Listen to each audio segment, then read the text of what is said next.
Alrighty guys, welcome back to another AJAX tutorial, and actually I should say welcome back to myself because I have been gone for 2 months. My computer, well, I have a couple computers, but the one that I make tutorials on, it has been busted. My video card got messed up, so I haven't made an AJAX tutorial in about 2 months, so now I'm back here, and I figured that instead of just jumping right back in, what I can do is I actually want to not only teach you guys the next topic, but I want to kind of rewrite the entire AJAX program, not only so I can refresh my own brain, but also anyone who was following along.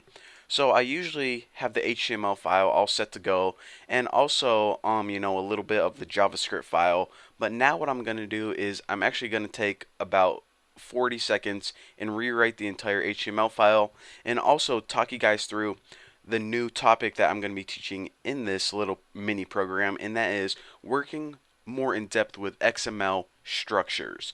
So after I teach this, you guys are going to have a better understanding of not only all the states, not only how an entire AJAX program works, but the last missing piece, which is, the X in the AJAX, XML structures.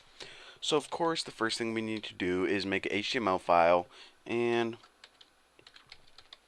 doc type HTML, make that simple, no weird XHTML crap. HTML, head, buddy.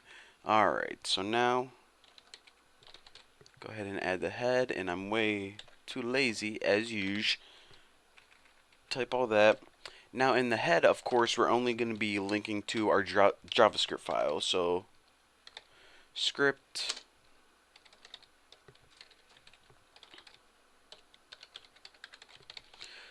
JavaScript, and for the source, of course, we have to call it tuna.javascript. And now let me just go ahead and end that script tag.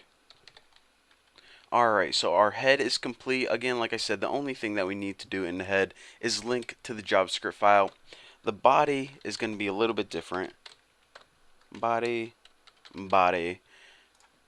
Now in the body, the first thing I want to do before I start adding all the different tags and stuff is I want to put on load.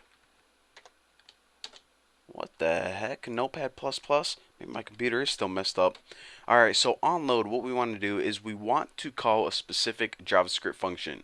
Now, we'll just call this process. And eventually, whenever we're working with our JavaScript file, we'll have to build that. So this program is basically, again, like I said, what I want to do is talk to you guys more in depth about the XML structure. So of course we're going to be creating an XML file manually, and we'll just have it like, we'll say that we're a company and we're going to have it list our employees. So here is a list of, I'll just write people. Here's a list of people, ... Ooh, suspenseful. Now add a couple break tags just to make it all nice and neat. Break. And now, whenever you want to echo them out or print them out, whatever it's called, the D. I believe that we've been calling our div the D.